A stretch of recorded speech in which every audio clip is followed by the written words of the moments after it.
Hello, welcome back to The Remedy, brought to you by Coos Health and Wellness. I'm Eric Gleason. Today we are joined by Kathy Cooley, who's the Home Visiting Program Manager, to talk about drowning prevention. Oh, what? It's a terrible topic, but I appreciate the fact that we need to discuss it.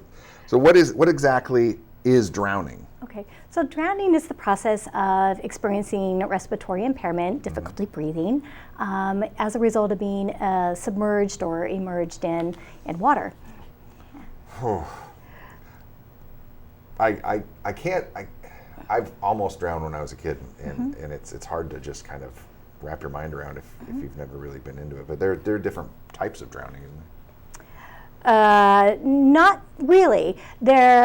Medical terminology, there are outcomes for drowning. Okay. So it could be things like death, morbidity, or near mortality or mortality. Oh, okay. So I got that wrong. How big of a problem is drowning?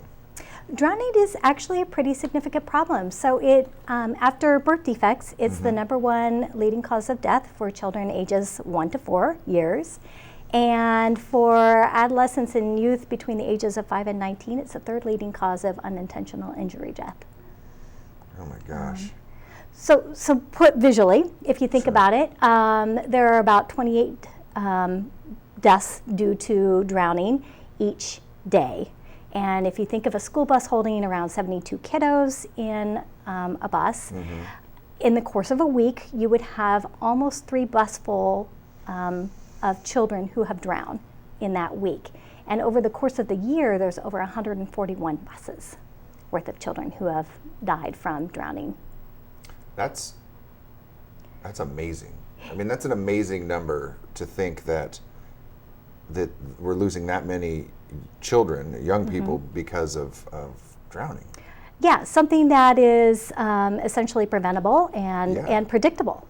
And so we're here today, hopefully, to maybe talk a little bit about water safety and how we can prevent that. So what can we as parents or caregivers do to prevent it? Right. So there are a couple things. One is just really being aware of how quickly a drowning can occur. So really, it can occur within a minute. And drowning is oftentimes silent, and it is sudden. And a child can drown in as little as 1 to 2 inches of water. So you say that drowning is silent, so it's not like the movies make it sound, where you're sitting in the water going, I can't, and then they make this big spectacle. It's much quieter and harder to see than that. Yes, it can be. Yeah. What can we do to prevent it? So there are a lot of different strategies that you can use to prevent drowning. No one strategy is going to prevent by itself. So if you can overlap several of these different strategies, then you're better off. Okay. So thinking about, number one, wearing a life jacket, a Coast Guard approved life jacket, not the little floaty or the water wings. And be a good role model and wear your own life jacket. For little kiddos between the ages of 1 and 4, they are explorers and they're interested in everything. Absolutely. And they don't understand the risks of being around water, and their judgment isn't there. So having that little one within arm's reach at all times when you're near water is important. That's really great information to take with you. That I have to swap out. I can't wear my water wings anymore, which is upsetting. Darn it. I'm going to have to get a bigger life vest. No floaty duck. Stay in an inner tube, no floaty duck. But it's good to know, and I know there's a whole list of things that you can do, which we'll have, you can look at on the screen, and hopefully you can take into account some of these with the summer pool times, lake times, river times. Really take into account all of the things that Kathy's talked about, and really make it's silent. You're not looking for someone flailing in the water. You're looking for someone kind of just slowly getting lower and lower. So.